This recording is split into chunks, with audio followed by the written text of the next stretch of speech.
আমরা মূলত শব্দ দূষণ নিয়ন্ত্রণে আমরা প্রতিটি সিগনালে, ট্রাফিক সিগনালে আমরা ড্রাইভার ভাইদেরকে এবং বাইকার ভাইদেরকে আমরা সচেতন করে থাকি। তাদেরকে আমরা শব্দ দূষণ সম্পর্কে, অযথা হর্ন বাজানো সম্পর্কে নিরুৎসাহিত করার উৎসাহ হিসেবে আমরা কাজ করতেছি।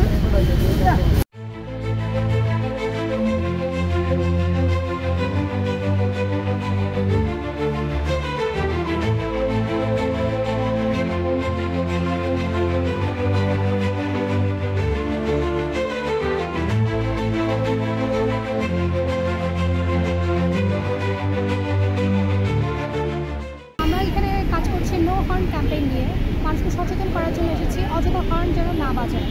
এই কারণে মানুষ এখানে আমাদেরকে অ্যাপ্রিসিয়েট করছে যে আমরা এত ভালো একটা উদ্যোগ নিয়েছি, এই জন্য আমাদেরকে অ্যাপ্রিসিয়েট করছে। তো আমরা এখানে কাজ করতে পেরে খুবই আনন্দিত, কারণ হচ্ছে এখানে একটা পরিবেশের সাথে সম্পর্কিত আমরা কাজে যুক্ত হয়েছি। ধন্যবাদ।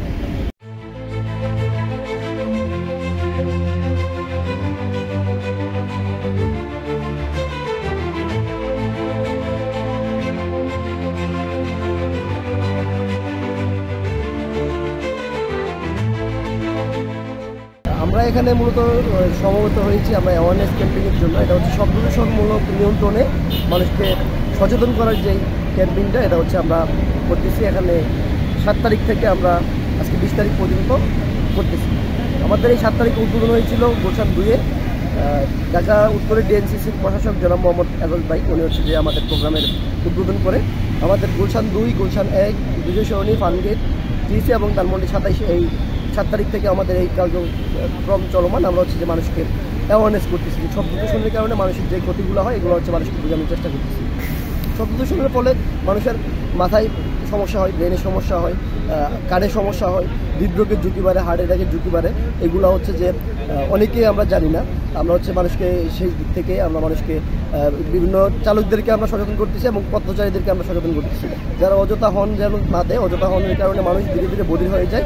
এই দিকটা যদি না দেয়, এই জন্য হচ্ছে আমরা ভিন্ন ধরনের একটা ক্যাম্পিং করতেছি। এটা হচ্ছে আমাদের অ্যাঞ্জেল থাকে, ডেভিল থাকে। যারা অযথা হর্ন বাজায় তাদেরকে ডেভিল ভয় দেখায়, যারা হর্ন না বাজায় তাদেরকে হচ্ছে অ্যাঞ্জেল অ্যাপ্রিসিয়েট করে, লাইক করে।